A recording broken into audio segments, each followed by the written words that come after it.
Halo mahasiswa semester 2. Saya asisten dari Ibu Hana Ayu Amalia. Hari ini kita masuk ke pertemuan ke-11 dalam mata kuliah Psikologi Kepribadian, dan kita akan membahas salah satu tokoh yang sangat menarik, Gordon Allport, seorang psikolog yang lebih suka berbicara soal apa yang membuat setiap orang itu unik, dibanding menyamaratakan semua orang. Coba, kalian pernah nggak merasa kayak, kenapa sih aku beda banget sama teman sekelas, padahal kami tumbuh di lingkungan yang mirip? Nah, Allport juga bertanya-tanya hal itu, dan akhirnya menyimpulkan bahwa setiap orang itu unik. Pendekatan ini menjadi dasar dari banyak teori kepribadian modern saat ini. Apa sih yang membuat pandangan Allport unik? Yuk, kita kupas sama-sama. 1. Fokus pada individualitas. Menurut Allport, setiap orang itu unik. Dia nggak setuju kalau kita memahami kepribadian hanya dengan membanding-bandingkan orang. Bayangkan kamu punya sidik jari, nggak ada dua yang sama, kan? Begitu juga dengan kepribadian. Allport menolak pendekatan, satu ukuran cocok untuk semua, seperti yang sering dipakai dalam psikologi behavioristik.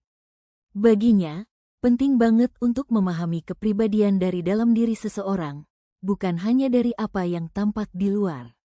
2. Pengalaman sadar dan motivasi sekarang.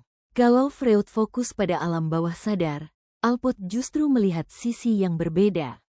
Dia percaya bahwa kesadaran dan motivasi saat ini jauh lebih penting dalam menjelaskan perilaku. Nah, dari sinilah muncul konsep fungsional otonomi. Artinya, alasan kita melakukan sesuatu saat ini nggak selalu harus berakar dari masa lalu. Contohnya, kamu mungkin mulai belajar karena disuruh, tapi sekarang belajar karena memang suka dan ingin berkembang. Itu adalah motivasi yang sudah mandiri, dan itu yang dimaksud Allport. 3. Metode ideografis dan nomotetis. Allport juga mengenalkan dua pendekatan penting dalam studi kepribadian. Ideografis, yaitu mempelajari satu individu secara mendalam, kayak studi kasus atau biografi psikologis. Tujuannya, untuk benar-benar memahami keunikan orang tersebut. Lalu ada nomotetis, yang mencari pola umum, misalnya lewat survei. Kita cari tahu hubungan antara kepribadian dan prestasi. Allport bilang, dua pendekatan ini harus digabung. Kita perlu tahu pola umum, tapi juga jangan sampai lupa bahwa setiap individu punya cerita yang berbeda. Kesimpulannya, Gordon Allport ngajarin kita bahwa memahami kepribadian itu bukan soal mengotak-ngotakkan orang, tapi tentang menghargai keunikan tiap individu, dan melihat siapa mereka saat ini, bukan hanya berdasarkan masa lalu. Kita lanjut lagi yuk, kali ini kita akan bahas tentang 3 jenis sifat atau traits menurut Gordon Allport. Allport percaya bahwa kepribadian seseorang bisa dilihat dari 3 lapisan sifat, mulai dari yang paling kuat sampai yang paling fleksibel. Yuk, kita bahas satu persatu. Yang pertama, cardinal traits. Ini adalah sifat paling dominan dalam diri seseorang, sifat yang begitu kuat sampai-sampai memengaruhi hampir semua aspek hidupnya. Misalnya, ada orang yang terobsesi dengan kekuasaan, sampai semua tindakannya selalu mengarah ke situ. Atau orang yang selalu berbuat baik, bahkan dalam kondisi yang sulit sekalipun. Sifat ini jarang dimiliki semua orang, tapi kalau ada, biasanya orang tersebut sangat dikenal karena sifat itu. Yang kedua adalah central traits. Ini adalah sifat-sifat utama yang biasa kita gunakan untuk menggambarkan kepribadian seseorang. Biasanya jumlahnya sekitar 5-10 sifat.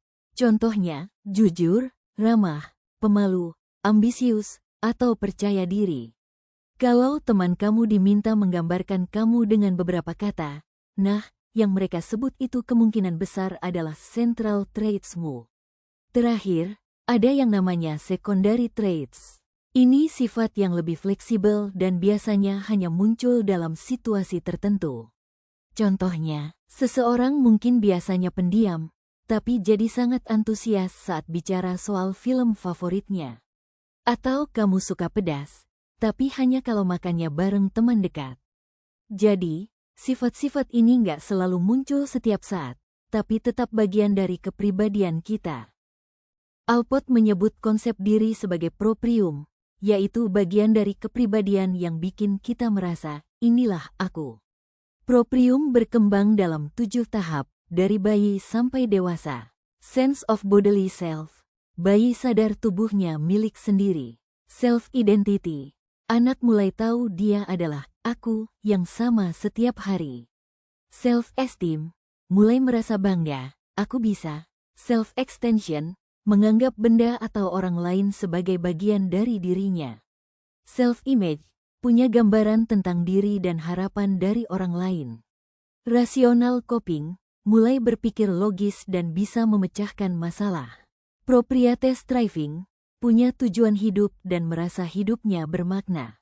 Intinya, menurut Alport, diri kita berkembang sedikit demi sedikit, jadi proses mengenal diri itu penting. Aku mau nyampaikan titipan tugas dari Bu Hana Ayu Amalia nih. Jadi, Bu Hana kasih tugas refleksi 1 yang wajib kalian kerjakan, iya. Tugasnya simple tapi butuh kejujuran dan kedalaman berpikir. Pertanyaannya kayak gini, selama aktif di kegiatan di kampus, baik itu perkuliahan maupun organisasi, kamu pasti memiliki ciri kepribadian yang khas.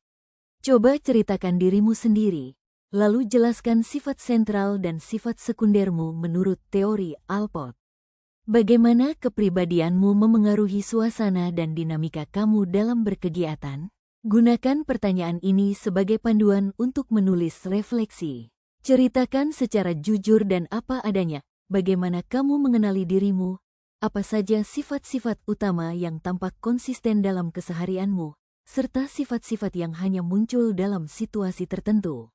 Lalu, coba analisis bagaimana kepribadianmu tersebut berpengaruh terhadap suasana kelompok, cara kamu berinteraksi, mengambil keputusan, atau menyelesaikan konflik dalam aktivitas kampus.